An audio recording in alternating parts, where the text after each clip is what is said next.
Chapter 2 is where you work, the long-term care facility. So LTC stands for long-term care.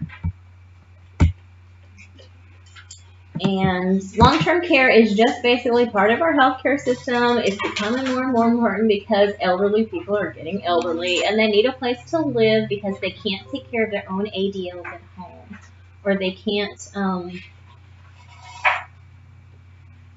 they're not able to live at home alone anymore, so they're needing someplace to go.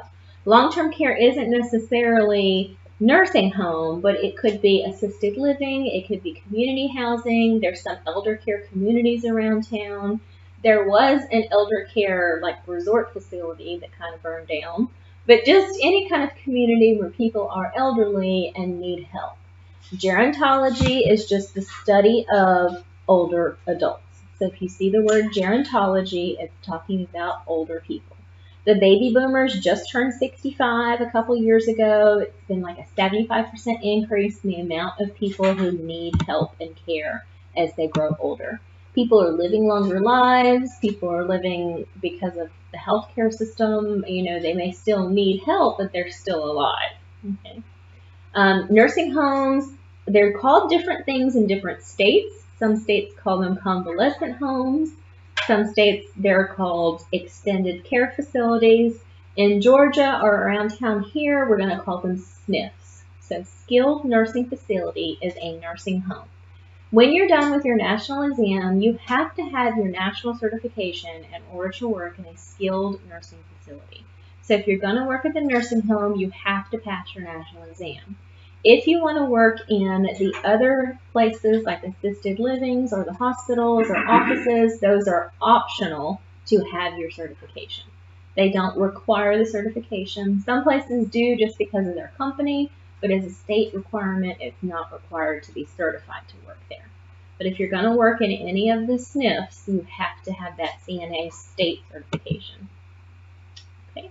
So Golden Living is also a big long-term care facility around town. So in Augusta, the ones that are skilled nursing facilities, there are a handful of them. University Hospital owns a lot of them. So University Hospital owns Westwood, Kentwood, Amara, and Brandon White. Those are all skilled nursing facilities. There's another one that's privately owned, the place in Martinez, the place at Deansbridge. They're both skilled nursing facilities. Golden Living owns two of them. One is by the Old Trinity Hospital. One is by Doctors Hospital. Pruitt Health owns two places in Augusta. Augusta Pruitt or Augusta Health and something else that is over on Central Avenue. And those are the only ones, right? Are there any other skilled nursing facilities? Oh, where we're going for clinical at Stevens Creek and Harrington Park. They're skilled nursing facilities as well. Okay. But every other thing that you see in town, like Camellia Walk or Elmcroft or Madison Heights or Benton House or Augusta Gardens, those are all assisted livings or personal care homes. Okay. So less of a skilled need. They don't necessarily have a nurse there full time, but they have CNAs there that help people with their ADLs or their activities of daily living. Okay. So the residents of a nursing home are going to need some kind of medical care. That's why they're in the nursing home. Medicare does pay for some of their stay, and then Medicaid pays for the rest of it. So it's paid for by their health insurance, hopefully, because it costs thousands of dollars to stay in a nursing home. It's not like it's free, and they usually wind up taking their Social Security money and their income plus Medicaid to help pay for the needs that they get from the nursing need. There's also the rehabilitation, like we talked about. So rehab facilities are places where people are going to hopefully get better, to get rehab, to go back home. There's a place downtown called Walton Rehab where people come that are coming out of the hospital. They're too sick to go home immediately, but they go to Walton Rehab and spend like 20 days there having extensive rehab so that they can ultimately go back home. That's the goal. Some residents are going to need care the rest of their life, so from a rehab, then they transition into long-term care. But even if they're in long-term care, say the first 20 days is rehab, then another 100 days of kind of rehab with long-term care, and then maybe a year from now they finally get better, then they could maybe go back home. So it's not necessarily to say because they're in long-term care they're going to be there the rest of their life. They could progressively get worse, or they could progressively get better and then get to go back home eventually. Patients that are in long-term care facilities or outpatient facilities are considered residents. So we don't really call them patients. I say patients a lot because I've been in healthcare for so long and I've always worked in the hospital. So when you hear me say patients, I mean residents. Okay? Residents is what we call them because they actually live at that facility. That is their home. Okay? Some places you work, they like to call them clients. Especially if you're working in a daycare, they don't call them patients, they call them clients because they like to make them feel like they're just there as a client or customer service to make them not feel like it's an institution or they're being hospitalized or something like that. But usually when you hear the word patients, you think about somebody who's in the hospital. But they're a resident. That's their home. They're going to live there. There are some special facilities in long-term care. Some of them have special Alzheimer's units. Madison Heights is actually all Alzheimer's. The only thing they do there is Alzheimer's dementia patients. So just because you have dementia doesn't mean you have Alzheimer's, but everybody with Alzheimer's has dementia. But Madison Heights is a special memory care facility, is what they call it. Elmcroft is the same way. They call it a memory care facility, but they're talking about dementia patients that live there. There are some states that have certain pediatric ones.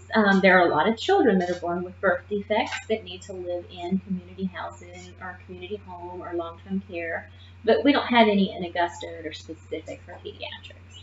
You may have a younger person here and there at Harrison Heights. Is it called Harrison Heights? Harrison Heights is a traumatic brain injury facility. It's behind the Chick-fil-A off of Wheeler Road. And there they have housing and they have a lot of younger adults, people in their mid-teens to 20s to 30s that have had a traumatic brain injury that cannot live at home alone anymore. And they live in a community setting and they have CNAs there that work with them. Your rehabilitation, we already talked about. Subacute care, there are two places in Augusta, the Walton Rehab and Select Specialty. Those are technically considered hospitals still, but they're a step down from being in a main hospital. The people are too sick to go home, but maybe they need some IV antibiotics or some IV medications, and then they're going to be at Walton Rehab or Select Specialty. Sometimes at Select, they have a lot of people that have wound care issues. So if you work there as a CNA, when you go there, it's very institutionalized. It looks just like a hospital. You know, you're going to be doing vital signs, you're going to be doing wound care, you're going to be helping the nurse changing, repositioning, turning. People wear hospital gowns. Okay, they're that sick, but they're not sick enough to stay in the main hospital. But those are the subacute kind of step down from the hospital that they can't go home yet. We don't have a particular place for just AIDS patients. Some cities that have more prevalence of it, like Atlanta or California, have specific facilities for AIDS patients. You're going to have AIDS patients that you take care of. You're not going to contract it from them. They are not contagious as long as you are not getting stuck by their blood or having sex with them. Okay. We're going to learn about infection control in another chapter. And in that chapter, it talks about you should not fear the residents that have communicable diseases because you're going to wear the proper personal protective equipment, or PPE, to protect yourself and protect others from getting infected or spreading that infection.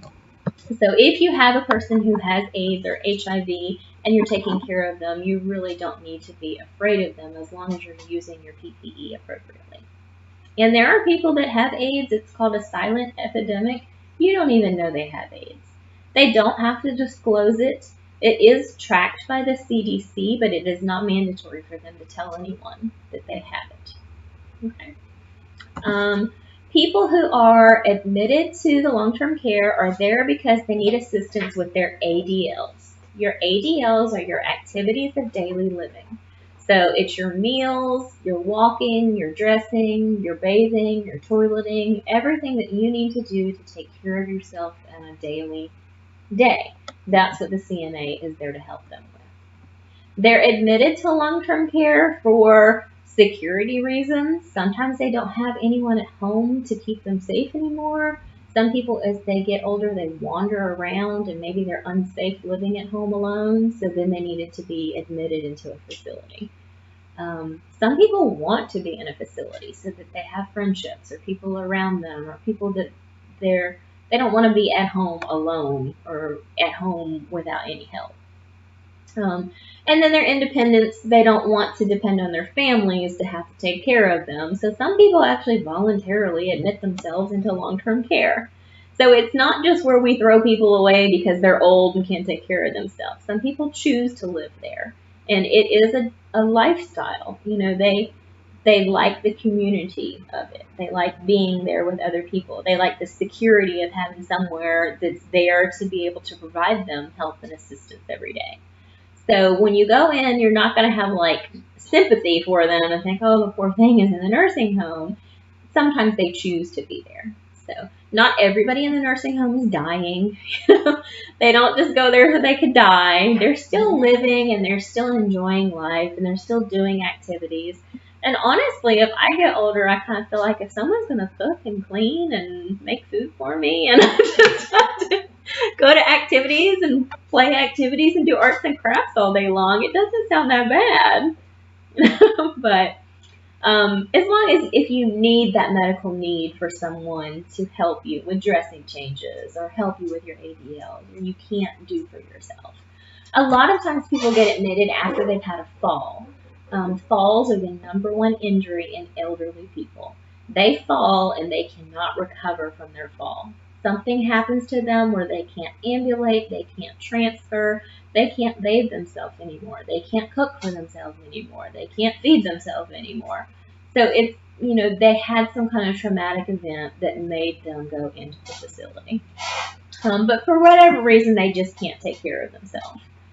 So your rehabilitation is usually a hired agency. When we go to clinical, we'll go in and I'll show you where the little rehab rooms are. They have little therapy gyms where they work with people, how to climb stairs, how to button their clothes, how to do all kinds of different activities of daily living. And using equipment, or restorative equipment, is what we're going to talk about in one of our other chapters.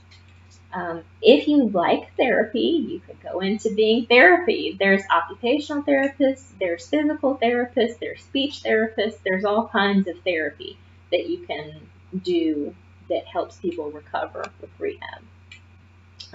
High-level nursing care means that we're going to have some kind of nurses there to help with their medications, help with their wound care, and then continuous ongoing supportive care, helping with their basic needs, is the CNA. Okay. Doctors oversee everybody in the facility. There is a physician that oversees the facilities. They may not be there every day, but if you have a question, we're going to always ask the doctor. Patients or residents are also allowed to have their own physicians, so they still have their own medical care outside of what's provided from the facility. Respite care. So you have to know that the difference between respite care and hospice care. And for your national exam, it may ask you a question about respite care, but it's just temporary care. So Medicare pays for people to go into the facilities. If you need to go on vacation and you don't necessarily want to take grandma and granddad with you, you can take them to a long-term care facility and they can stay for a week or 14 days a year while you're on vacation. The first time that I worked in a nursing home and that happened, I thought it was so sad. I'm like, oh, why didn't they take grandma on vacation? And then the more we spent the week with grandma, I think now I know why they didn't take grandma with them. Caregiver stress and caregiver burnout is a huge deal. Having to take care of someone 24/7, 365 days a year has got to be hard. So, you know, they need a vacation. Just like when you're at work. When you go to work, they give you vacation. Even if it's just a week vacation, you need a vacation to get away, to take some stress off, to get rid of the responsibility of 24/7 trying to take care of someone else. Okay. So respite care is good for family and for caregivers to prevent caregiver burnout. Okay. But it's not just they wanted to get rid of grandma, so they gave her up for a week. But there, of course, it's a change in the environment. So that week that grandma is with us, it's a change for her. So she may be a little bit more agitated. She may not know where she is. She's not in a routine. It could be depressing for her. So if you have someone that's there on respite care, just pay them a little bit more attention, because they don't know the routine and they don't know what's going on. And it's got to be scary for them to be dropped off for a week somewhere, not knowing who you are, or not being at home, or wondering where their family is the whole time. And so, your hospice care. Anybody can be on hospice, but hospice is supposed to be for people who are terminally ill. These are people who have a disease that we know is not going to get better. It's technically only for 6 months, but it doesn't mean they're going to die within 6 months of putting them on hospice. Just because they're on hospice doesn't mean they have to die in 6 months. It means that they have a terminal illness that is not expected to get better. So dementia, if it's Alzheimer's, is technically a hospice admission. So if you have Alzheimer's dementia, it's something that's never going to go away. You're not going to recover from that. It's going to progressively get worse, and then eventually you're going to die. You may not die within that 6 months, and that's fine. My husband's grandmother had Alzheimer's for like 20 years. Usually people with Alzheimer's have 5 to 10 years, and then they pass away. But it's progressive, so we know they're not going to get better. When she was first with Alzheimer's, we didn't put her on hospice. When it got time where she got sick and she needed extra help, hospice came in. Hospice is free. It's paid for by Medicare, but it just provided extra comfort and an extra CNA to come and check on her every day. You know, she was on hospice the first time for 6 months, and then she recovered and got better. And then it was like on and off hospice for several years. But that special care of the terminal or dying patients. A lot of patients that have cancer, some of them do recover. So this is Breast Cancer Awareness Month. A lot of people with breast cancer have their tumor removed and they're fine. They may need to take medicine for the next 5 years, but they're better. But other people with cancer, it is considered a terminal illness where they're not going to get better, especially if it's metastasized to other parts of their body. But that hospice person, or that cancer person, may not need hospice right away, but after they've had several chemo treatments or several rounds of radiation, or once they've stopped taking all those medicines, then they get placed on hospice. So they can just have that extra little bit of care for that caregiver to come in and help them throughout the day. Usually hospice people are at home or they're in an assisted living. So they can also be in the nursing homes. So you could work for a hospice company and you could be going to a nursing home to sit with a person who is dying. Or you could go to an assisted living to sit with or help bathe or help feed or help do activities with a person who is dying. There are a lot of home health hospice companies in town, and they're always hiring CNAs. The only thing is, you know that the people you're going to work with will eventually pass away. Or they'll come off hospice because they're not passing away. So it's not like a long-term thing where you'll be there for several years with them. It's usually short-term, and they're at their worst, but they need that extra bit of comfort. We had a CNA who, when we first went to the nursing home, she was absolutely petrified of changing the briefs, and she was like, oh my gosh, this smells horrible, I just can't do it. And then she was working at Walmart as a cashier for a while, and the next time we saw her, she called, she was like, I'm working for this hospice company and I love it. We were like, wow. But there is something for everyone. You know, I would have never thought that she would have went and worked for hospice, but apparently she's good at it and she loves it. And I mean, you never know. But there is a need for hospice. There's a lot of hospice nurses. There's a lot of hospice people that help with that transition of death and dying. So accepting the fact that people want to die at home with dignity, or, die without some complicated medical interventions to keep them alive. Some people, and it's not that they're giving up, it's just that they know the inevitable, they just don't want to prolong it anymore. Okay. A lot of spiritual needs go into the hospice too. So they have a chaplain and they have people. So if you feel comfortable in that field, then hospice is really a big needed field for really compassionate people. Your level of care is what determines how many staff you get to have. So usually the staffing is determined by the abilities that the patients can do for themselves. So if you have a bunch of patients that are total care, you have to bathe them, feed them, dress them, they're bedridden, then you only have a handful of patients. So the acuity of their care determines how many staff members we can have. If you have a bunch of patients that can walk, talk, ambulate, get along, transfer, move on their own, you have fewer staff because you don't really need to provide too much care for them. So your acuity level determines how many people you're allowed to have. Okay. So when you go work somewhere, you need to ask them the expectations. How many patients am I supposed to take care of? Like, you're talking about in the nursing home. They were getting like 20 patients apiece, which is impossible. You cannot take care of 20 patients apiece, even if they all walked and talked and did for themselves. Okay, it's just hard. Technically, you'd like to work for a place that has less than 10, like a 10-to-1 ratio. Maybe I have 10 patients to 1 of me. That's a manageable workload of people. Okay. But if you work on a hospital, like in an ICU, you may only have 3 or 4 patients to take care of. If you work in an assisted living or a personal care home, you may have 15 patients to take care of. So every time you go for a job interview, just ask them, how many people am I going to be taking care of? Like, what is my workload going to be?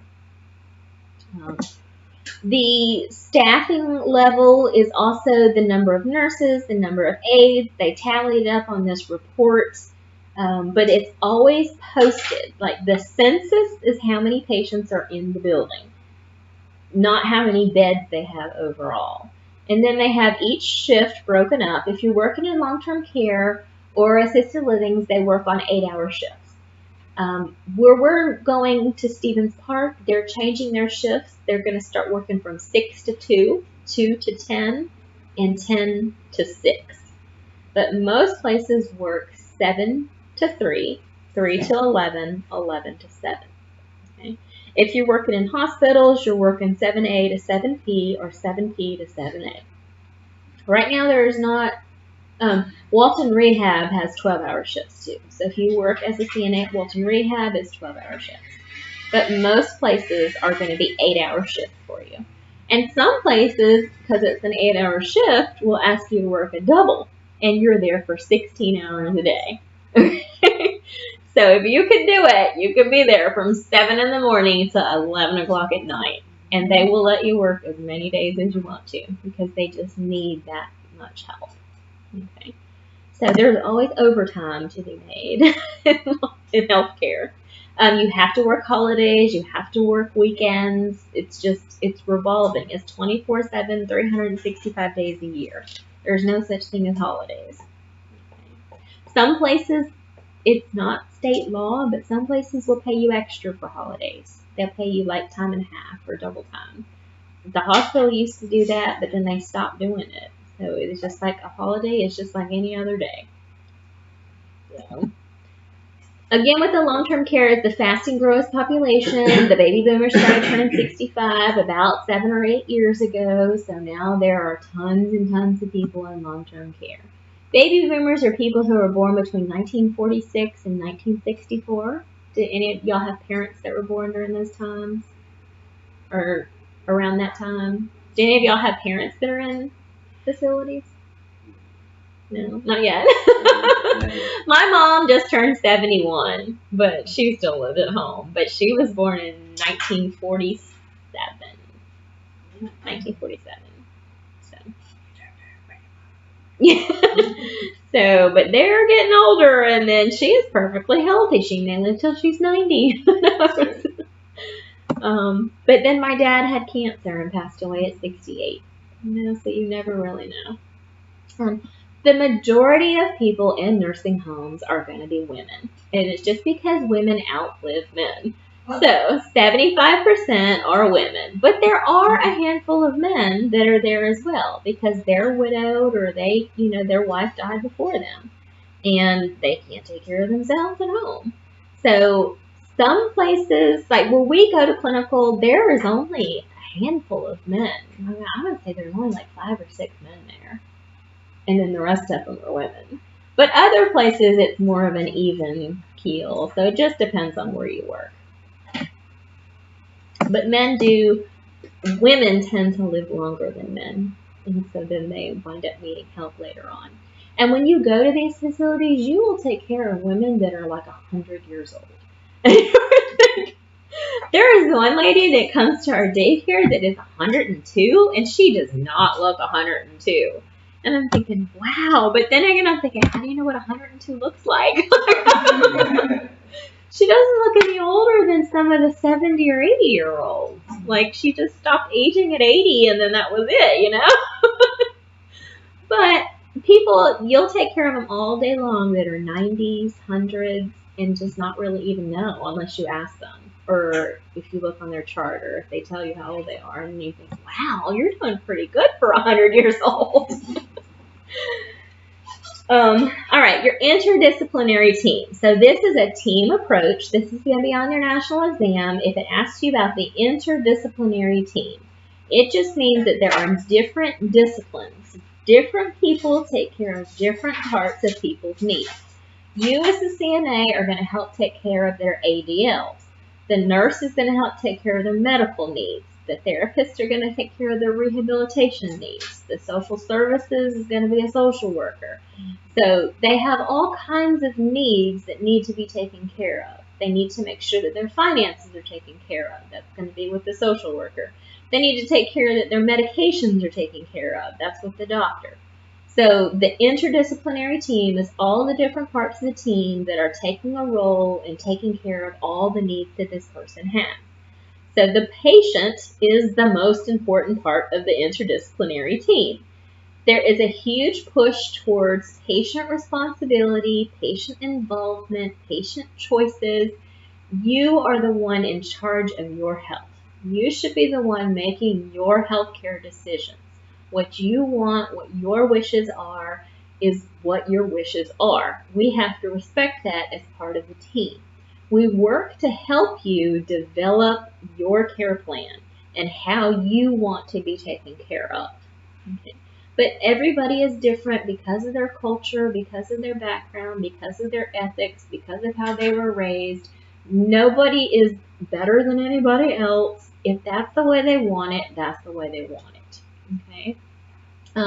Some people want to smoke even though they know smoking is bad for them. We can tell them till we're blue in the face they should stop smoking. But if they choose to smoke, that's their decision and you should respect that. Okay?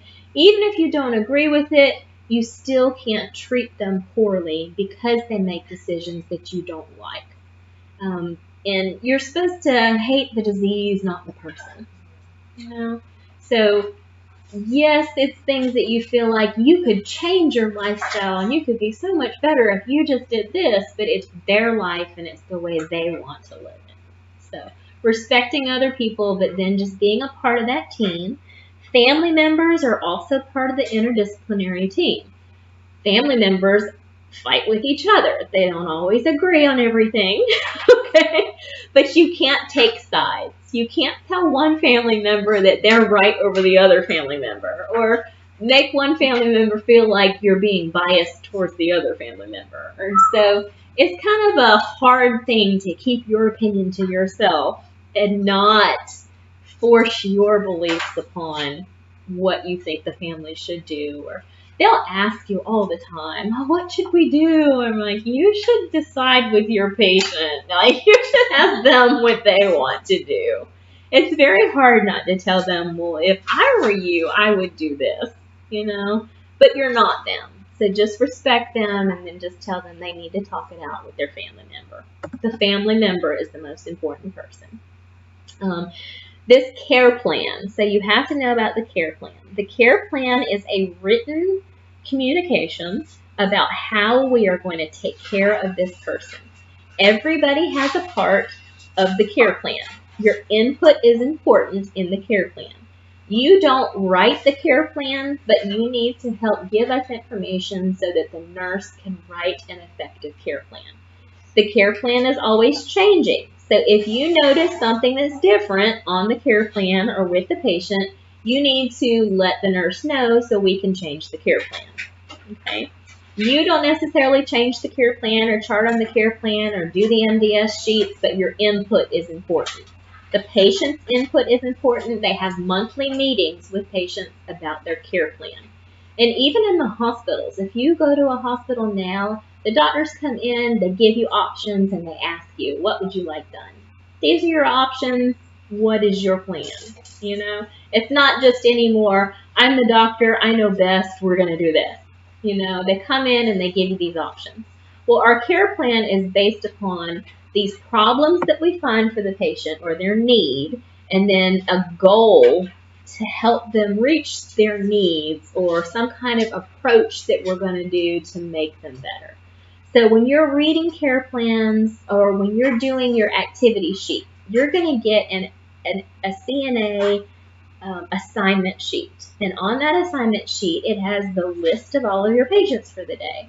And it also has some information about those people that is based on their care plan, how you take care of that individual person, what that person needs to ambulate. If the person can walk, does the person need a walker? Does the person need a cane? Does the person need a wheelchair?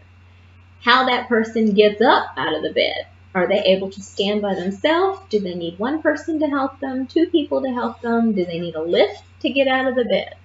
Okay. How they're going to bathe. Are they going to take a shower on Monday, Wednesday, Friday? Are they going to take a shower on Tuesday, Thursday, Saturday? Are they going to take a bath once a week? Are they going to take a bed bath? How they eat and where they eat. Do they go to the dining room to eat, or do they eat in their room? Or do they eat in the special activity room? So all of those ADLs are on your care plan and on your little assignment sheet that just give you little tidbits about how to take care of that person.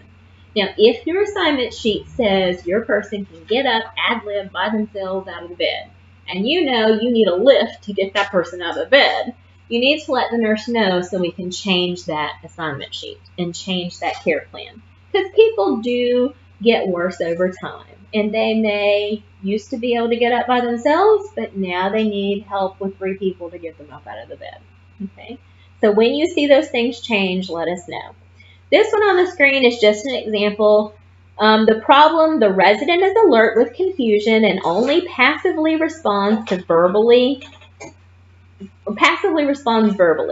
Resident has limited involvement in activities. So for this one, the care plan, we're trying to identify activities that the resident is able to participate in and assist the caregivers in outlining leisure time activities that the resident is able to participate in. Like I said, we're not supposed to be forcing residents to do things.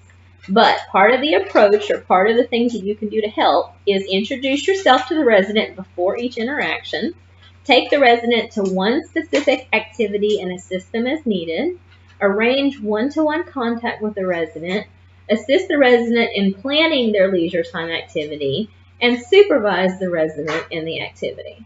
So it's assisting the resident to plan their own leisure time activity. If they don't want to go to what's on the activity list, you're going to ask them, well, what would you like to do? And even reading a book or reading a newspaper is still considered a leisure time activity.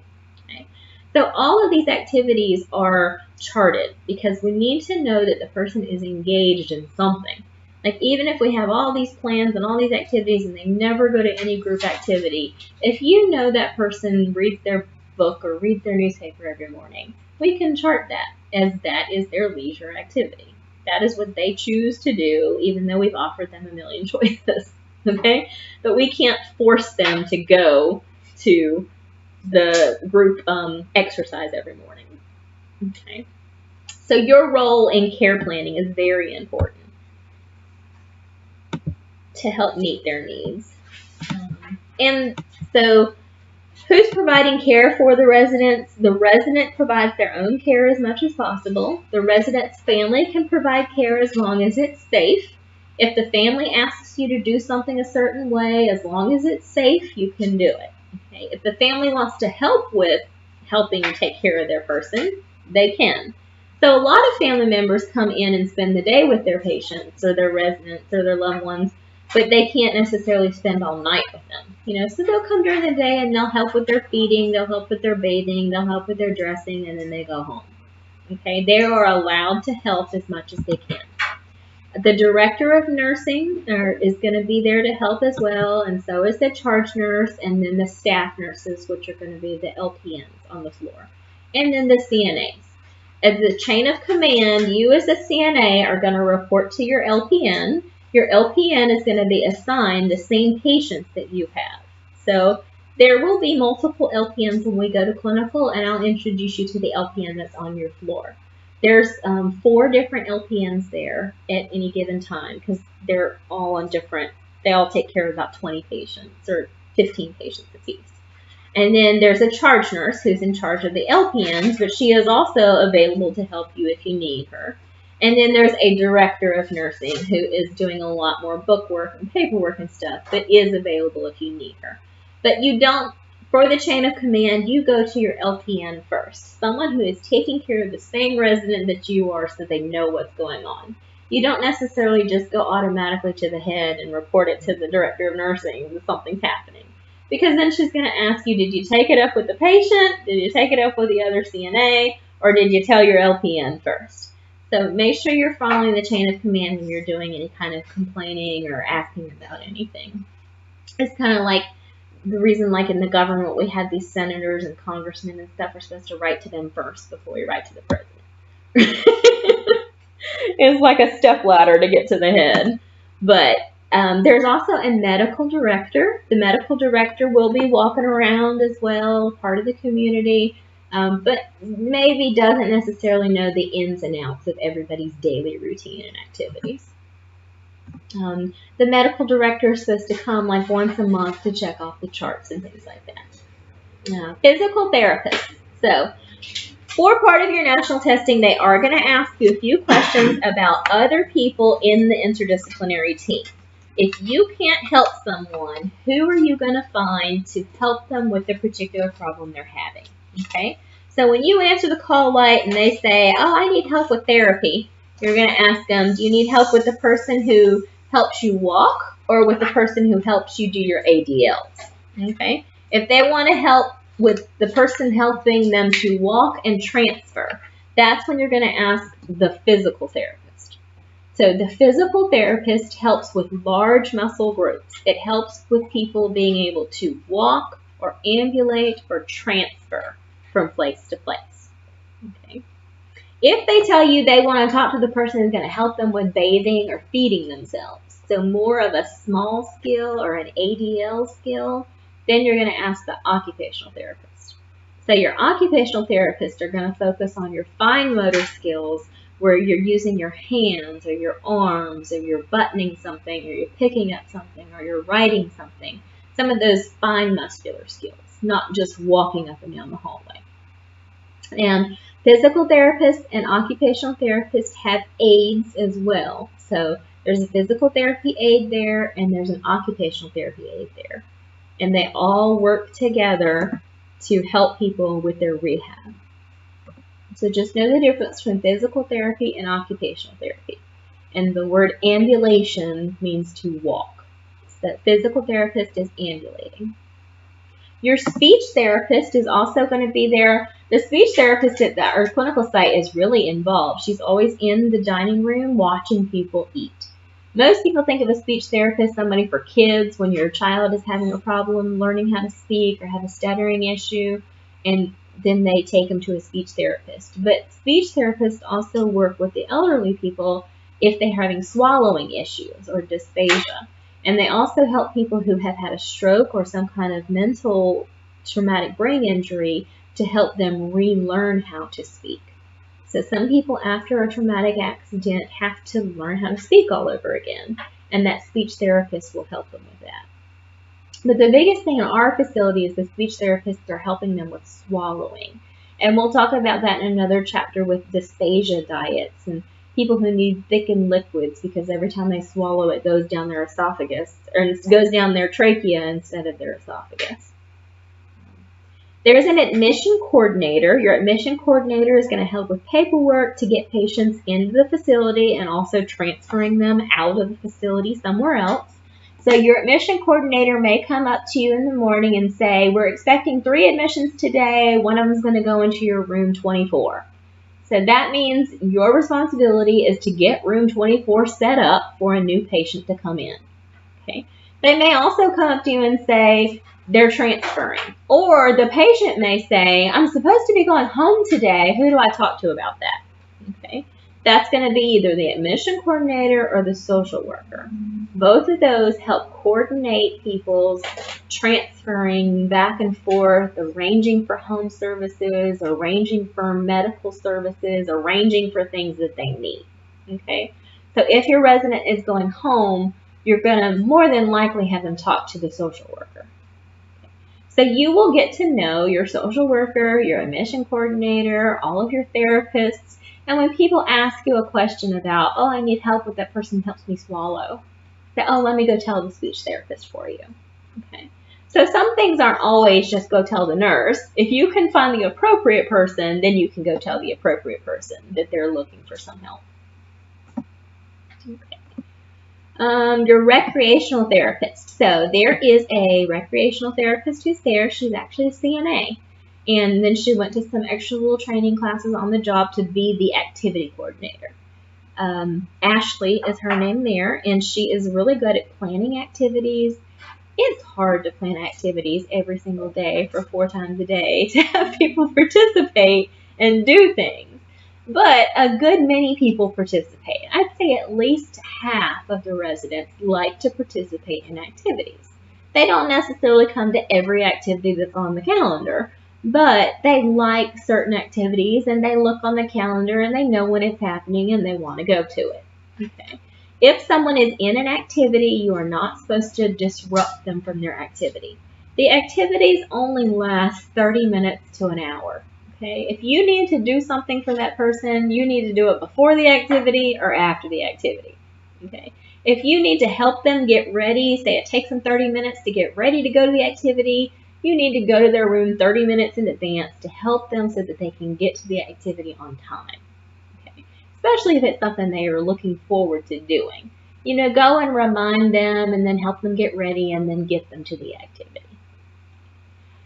It's the same thing for nurses. We're not supposed to be interrupting them during activities. We're not supposed to be coming in there giving them medications while they're trying to do an activity. We're supposed to plan our time where we're giving them their medication before they go to their activity, or wait till after their activity is over to give them their medicine, if it's a daily or routine medication. Your dietitian is there. They're going to be helping plan the meals. A dietitian is a registered degree. These people know about nutrition, and nutrition is important for people. So if you have issues with the person's diet, or if they just don't like what they have served all the time, or they have some kind of therapeutic diet, which we're going to talk about, the dietitian is the one that helps them with that. Planning to make sure they get meals that are appropriate and nutritious, but also meals that they like and will actually eat. Your spiritual counselors, these are on call. They're not necessarily on in-house all the time, but there's a chaplain that's on call 24/7. So if somebody wants help with spiritual needs, you can call the chaplain for them. Okay. And people, we'll talk about this in the death and dying one, but people who are Catholic, if they want their last rites read to them, their priest comes to do that. So the chaplain is a non-denominational person. The chaplain can see anyone and pray with people like for their spiritual needs, but they cannot read their last rites to them. Okay. But families of Catholic people know that, like they know their priest has to come and read their last rites. But if a patient tells you they want their last rites read to them, then we need to let the nurse know so that the nurse can call the family, and then the family will arrange for the priest to come in. Okay. Your administrator is also in the building. Nursing home administrators are not necessarily healthcare professionals. They are business people. Okay. Some of them have some kind of background in healthcare, but most of the administrators are the ones that are managing the business portion of the facility. It's a process to get everybody paid, to make sure everything is going fine. There's laundry, there's housekeeping, there's more than just medical care that's going on, and it is a business. So there has to be somebody there with some kind of business sense to do the budgeting and the ordering. They're there to help make sure that everybody's quality of life is improved, but also to make sure that you have all of the equipment that you need and all of the supplies that you need to take care of those people appropriately. So somebody has to do all of that ordering of all those supplies and make sure everything is going well. There's a maintenance department. There's actually 2 maintenance people that work in the facility full time. So if you have a maintenance issue, you're going to make sure, we'll talk about this a little bit later too, with different things going wrong with the cords or with power things, and how to tag them and put them out of service and then let the maintenance person know to come fix it. The biggest thing with maintenance is if you hit the wall on accident, it's fine. We bump into the walls with these beds or with wheelchairs or with whatnot. But if you do bump into a wall and make a scratch down the wall, let the maintenance person know, because they have to go and repair the wall. Especially if there is a hole in the wall, like you bumped it against with the bed. We push the beds into the wall and make holes all the time. If you do that, you have to let the maintenance person know, because that hole in the wall is considered a safety issue because it's a fire problem or something. So even if you scratch the wall, bump the wall, we're not going to harm you or dock it from your pay, but the maintenance man needs to know that the wall needs to be fixed. If you have some kind of electrical circuit that's not working, let the maintenance man know. If you plug in a bed and it electrocutes you, let the maintenance man know. If you plug in some equipment and it doesn't turn on, let the maintenance man know. So they're pretty much there if light bulbs are out in the room. Light bulbs are considered a safety issue too. I mean, even if you got 4 working light bulbs and one of them burned out, it's a safety issue. I guess because the lighting isn't good enough. So if you notice something, let us know. The other week when we were there, this call light kept going off, and the patient said she wasn't pressing it. She wasn't, but it just kept going off. So we had to get the maintenance man to come check it, and he had to like unplug it and plug it back in, and then it reset it. So housekeeping is there 24/7 too. They have buckets and mops and all kinds of chemicals and cleaning things that are hazardous, that need to be locked away. So there is a room that's got a lock on it that has all the cleaning supplies in it. Okay, make sure you keep all those cleaning supplies locked up. Even if you go and use their mop or their bucket or something, put it back where you found it and lock it up.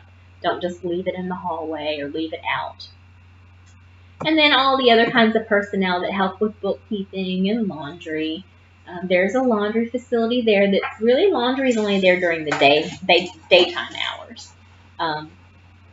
So we had a problem one time with the laundry not leaving enough linen for the night shift.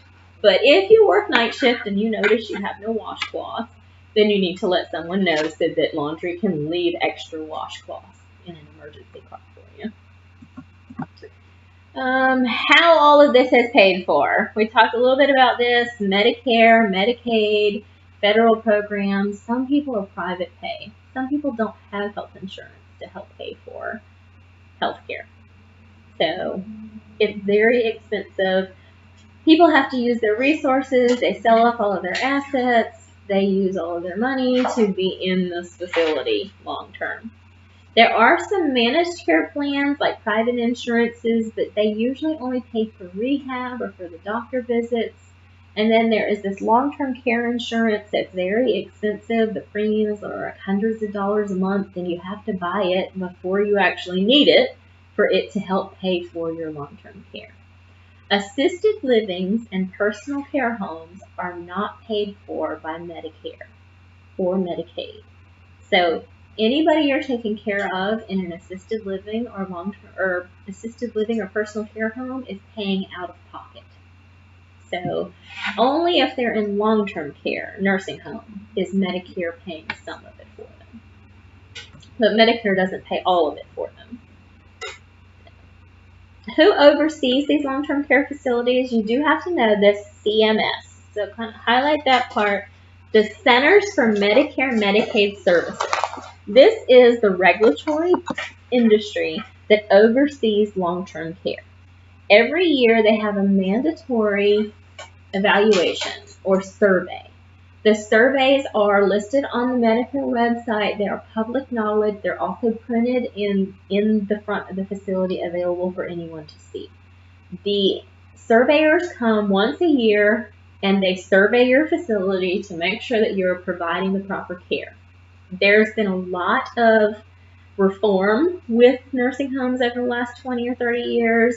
Most of them provide good care, but these surveyors are very strict about everything. So if your building is being surveyed and the surveyor is going to pull you to the side and ask you a question, they're going to ask you a question about some kind of in-service that you have done for the year. You have to have annual in-services every year on fire safety, on hazard safety, on communication safety, on what to do in case of a disaster training safety. So all of these mandatory evacuation in-services, you have to go to these every year. And then when your surveyor comes, if they ask you a particular question about what is your policy on if the fire drill happens, what do? You should know what to tell them your facility's policy is during a fire. Okay? So everybody is a little bit different with their policies and procedures, but every year you have to go to in-services that tell you what their policy is. Okay? So I know it takes a lot of time, and it's usually like an hour a month that you have to go and sit these boring in-services. That's what we're going to be talking about over the next couple of chapters here, too, is these kind of basic in-service needs that you're going to learn over and over and over again when you work someplace. Okay. But you do have to know all of these state surveyors are going to come. In order to get reimbursed by Medicare and Medicaid, they have to pass their survey. So their survey results are public knowledge. We can look at the survey results when we go to the facility. They're in a notebook right there at the front door. Okay. They get tags for all kinds of crazy things. One place I worked, they got a tag because the ice machine wasn't cleaned once a month. They wanted us to empty the ice machine, clean it out, and then put the ice back in it, or let the ice fill back up. But it had to be documented on a flow sheet once a month that the ice machine was cleaned. And they got fined for not having that monthly ice machine cleaning thing. But for y'all, for the ice machine, you don't have to be the one that cleans it. Maintenance is. But there's an ice scooper. You know, the big thing, the scooper doesn't stay in the ice machine. You have to leave the scooper on the wall in the holder. Because if you leave it in the ice machine, then the ice comes down and covers it up, and you can't dig your hand in there to grab it because that's an infection control thing. So just make sure if you're scooping ice or getting ice out of the machine to put the scooper back on the wall. Okay. JCO is another kind of accrediting facility or body that usually does hospitals. So if you're in a hospital, you'll hear, oh, the JCO inspectors are here and everybody's on their best behavior and you have your name tag on and you say all the right things and you close all the doors and you leave everything on one side of the hall and you do everything like you're supposed to because the inspectors are there in the facility. Okay. They do focus on safety and guidelines and making sure you're following your policies. Everywhere you work, there's going to be a policy and procedure manual. You don't have to memorize the policy and procedure manual, but you should be familiar with the policies of your facility. You'll learn those policies in orientation. Usually when you start a job, they give you about 2 weeks of orientation, where a good orientation is going to go through the policy and procedure manual to tell you what's expected in that facility. Okay. Federal laws and regulations do give a guideline towards what needs to be done. There are certain things that have to be done, but how they do them in each facility is a little bit different. But as long as it's getting done, it's getting done. You know, patients need to have name tags on their doors for identification purposes. Patients need to have equipment available for them. But some places you work, like with our slings, we're going to learn how to use the lift. You have to have a lift available, but the federal guidelines don't say you have to have a separate sling for each person. So some places you share the sling and you just take the sling from person to person to person. Some places have a designated sling for each person. Okay, so it's just how wherever you work, how their policy is. Dietary services we're going to talk a lot about. We have to provide good food, but everywhere's definition of good food is different. Some places like Camellia Walk had a chef, and their food was excellent food. It's like 5-star dining restaurant.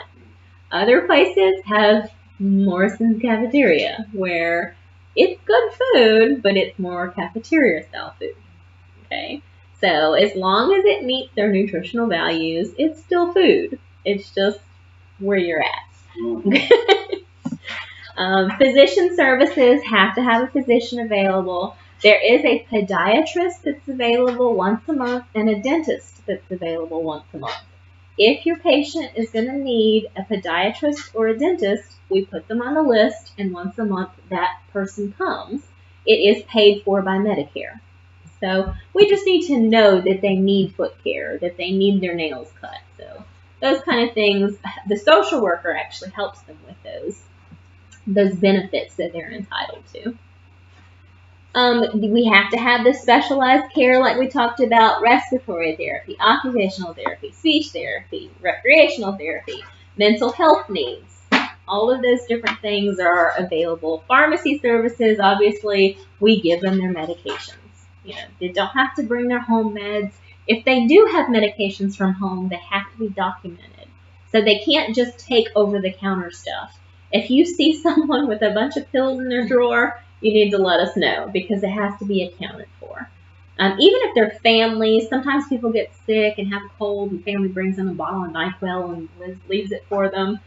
They have to register that. Like, the nurse needs to know. And then even if it's over-the-counter stuff, we still have to dispense that for them. Your administrative services, your social services. If anybody loves social service, there's always needs for social workers and social service workers. They don't get paid a lot either, but it is a very rewarding field to help people, like coordinating with their benefits and things. Facilities also require infection control programs. We're going to have a whole chapter about infection control, quality assurance programs. You have to be protecting the health and the safety of your residents. The reason you got your TB screen was part of the infection control program, to make sure that all the healthcare workers are not carrying this contagious tuberculosis in and infecting everybody in the facility. Okay? Every year you will have to redo your tuberculosis screening as part of that infection control program. HIPAA compliance. HIPAA is the Health Information Portability and Accountability Act, and it has a lot to do with confidentiality. So we're going to talk about that in another chapter. But just like we talked about with the phone conversations, with protected health information, not letting everybody know what that person's problem is, or even that person lives there at that facility. Some people just don't want everyone to know their health concerns or their health issues. And it's also how their information is being transmitted. So even though it's your medical record, you do have a right to see it and have a copy of it. If a patient asks you to see their chart, you can't just go get the chart from behind the nurse's station and hand it to them. Okay, they have to go through the proper channels to get their health information. Just like any place else, if they asked us to send their last recent lab results to this doctor, they have to fill out a form and go through medical records to have that transmitted appropriately through the HIPAA Act. So it's how information is shared about this person's health information. Residents, again, your no information person, always forwarding the phone calls to the nurses. Maybe there's a code word on their chart so that we know we're talking to the right person. All right. Any questions about where you're going to work or part of the interdisciplinary team?